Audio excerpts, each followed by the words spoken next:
Hello everyone. तो power system की series में हम नेक्स्ट पार्ट करने जा रहे हैं और स्टार्ट करते हैं अपने पहले क्वेश्चन से। और पहला क्वेश्चन हमारा कह रहा है कि in a hydro electric power plant which turbine is used for high head low discharge. तो आप सीरीज का महत्व समझते हैं।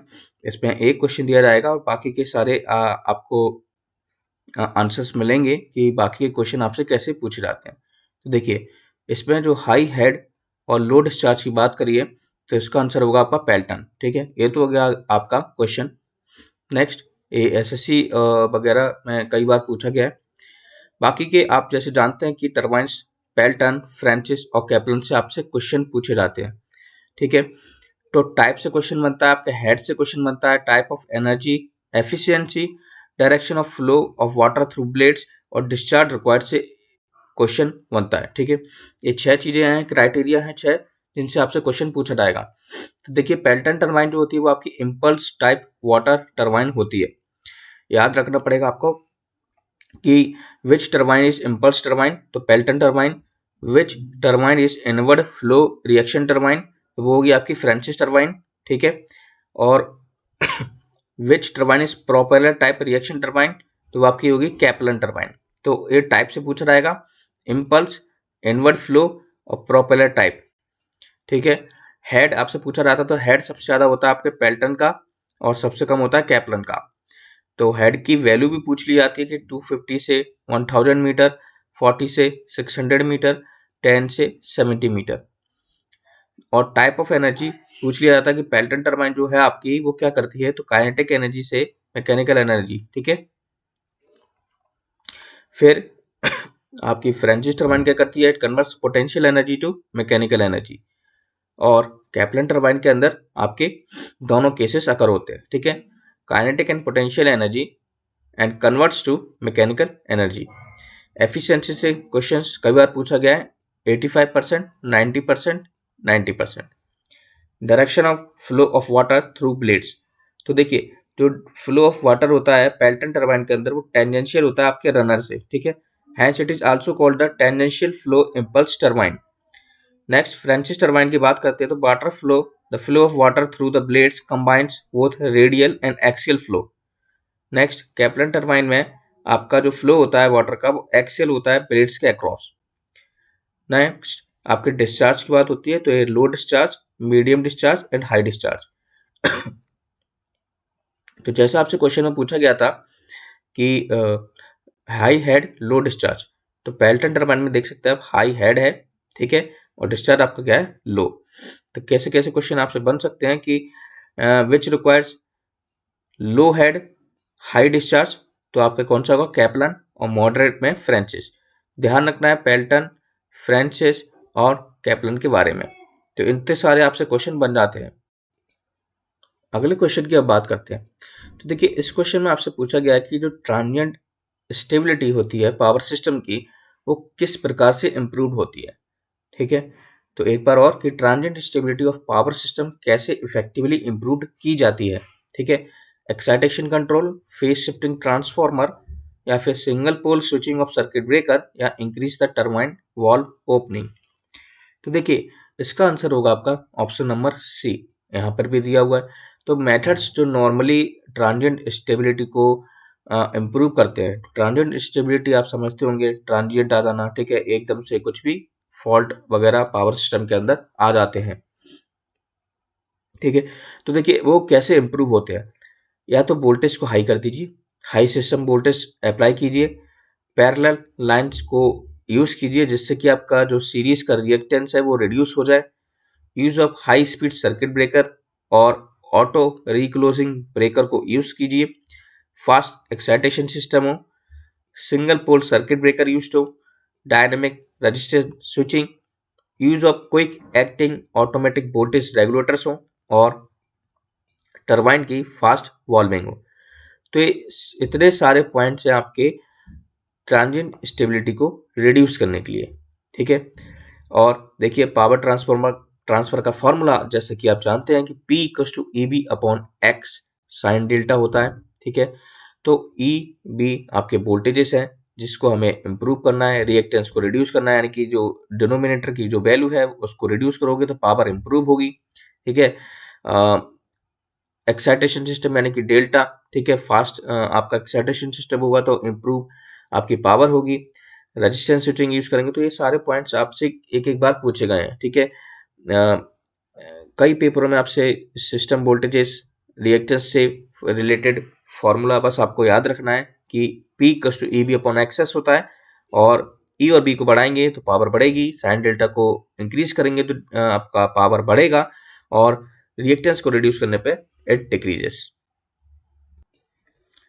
नेक्स्ट क्वेश्चन बेहद इंपॉर्टेंट आपका क्वेश्चन है। तो क्वेश्चन में आपसे पूछा कि what is the sag in power transmission line, ठीक है। तो आपने पावर सिस्टम में इसको पढ़ा होगा अच्छे से कि सैग आपका क्या होता है, ठीक है। तो देखिए यहाँ पे लिखा हुआ है कि the distance between the highest point of electric poles और टावर्स, यानी कि ये सपोर्ट्स की बात कर रहा है, and the lowest point of a conductor connected between two poles और tower. It is a difference between points of support and lowest point of the conductor. It's called sag. तो देखिए इस ग्राफ में देखिए आप, ये आपके दो सपोर्ट हैं जो कि पोल हैं, और ये आपका एक कंडक्टर है, ठीक है। तो the difference between the point of supports, ठीक है, ये जो पॉइंट ऑफ सपोर्ट्स जो आपके पोल्स हैं, ठीक है, और जो लोएस्ट पॉइंट आपके कंडक्टर का ए, ठीक है, इसके बीच की जो डिफरेंस है, ये जो कहला रहा है, ये जो डिफरेंस है इसी को सैग कहा जाता है, ठीक है। ये तो आपकी स्पैन है पूरी टोटल लेंथ, और सपोर्ट्स के पॉइंट से, यानी कि इस पॉइंट से इसके लोएस्ट पॉइंट ऑफ कंडक्टर का लोएस्ट पॉइंट आपका सैग कहलाता है, ठीक है। तो और कह सकते हैं कि the difference in level between points of supports and the lowest point on the conductor is called sag. देखिए सैग की वजह से क्या होता है, दो सपोर्टों के बीच में कंडक्टर्स एक कैटेनरी का फॉर्म प्रोड्यूस कर लेता है, कैटेनरी का फॉर्म है, ठीक है, जो सी के फॉर्म में आपको दिख रहा है, कैटेनरी का फॉर्म आपके बीच में अकर हो रहा था।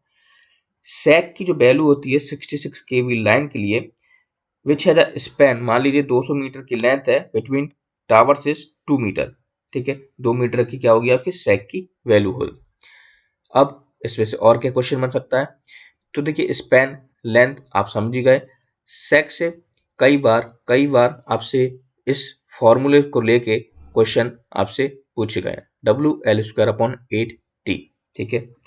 तो देखिए इस क्वेश्चन में आपसे वर्किंग टेंशन, ठीक है, और T आपका है अल्टीमेट स्ट्रेंथ और सेफ्टी फैक्टर। तो WL²/8T आपको याद रखना पड़ेगा।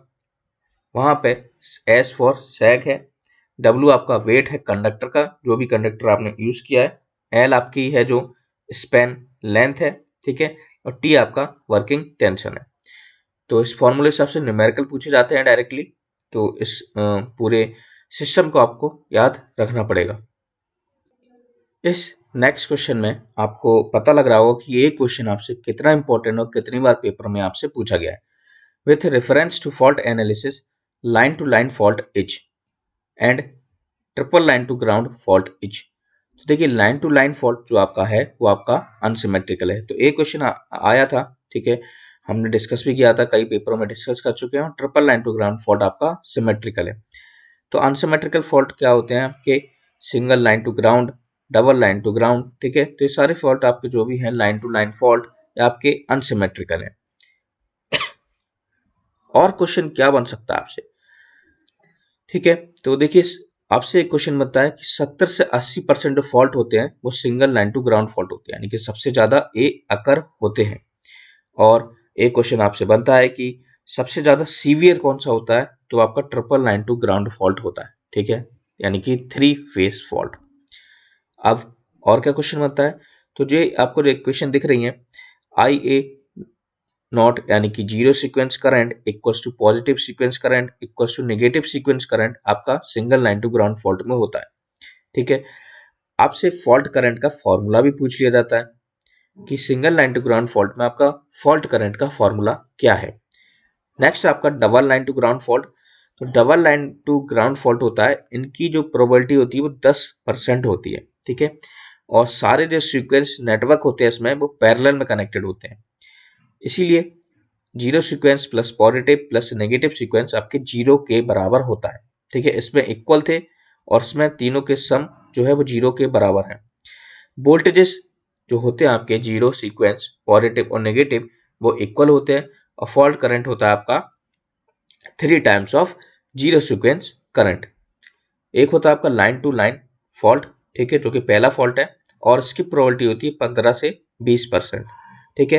पॉजिटिव और नेगेटिव सीक्वेंस आपके सीरीज अपोजिशन में कनेक्टेड रहते हैं। इसमें जीरो सीक्वेंस होता नहीं है, क्योंकि देख सकते हैं आप इसमें ग्राउंड की बात टर्म नहीं आ रहा है, ग्राउंड का नाम नहीं आ रहा है, इसीलिए जो आपके सीरीज अपोजिशन में दोनों लगे हुए होते हैं, इसलिए IA1 equal to minus IA2 होता है, ठीक है। फॉल्ट करंट आपका √3 times of positive sequence equal to √3 times of negative sequence. इसका भी आपसे एक बार फॉर्मूले से क्वेश्चन पूछा गया है। तो ये सारे टर्मिनोलॉजी आपको अनसिमेट्रिकल फॉल्ट से पूछे जाते हैं, single line to ground, line to line and double line to ground fault के बारे में। The next question is also related to previous one, that negative sequence current of the transformer H equal to the positive sequence reactance। दो question आपसे इसमें से बनते हैं, एक ट्रांसफार्मर के लिए, एक ट्रांसमिशन लाइन के लिए। तो ट्रांसफार्मर के केस में आपका नेगेटिव, पॉजिटिव एंड जीरो तीनों एक दूसरे के बराबर होते हैं। ट्रांसमिशन लाइन में क्या होता है, नेगेटिव पॉजिटिव के इक्वल होता है, लेकिन जीरो सीक्वेंस कंपोनेंट क्या होता है, इन दोनों से ग्रेटर देन होता है। तो x0 is greater than x1 equals to x2, और in the case of transformer x0 equals to x1 equals to x2, ठीक है। तो जब भी ग्रेटर देन, मान लीजिए आपसे नेगेटिव सीक्वेंस रिएक्टेंस या फिर zero sequence reactance of the transmission line पूछा जाता, तो आपका आंसर होता greater than the positive sequence reactance. अगर क्वेश्चन होता zero sequence reactance of the transmission line as,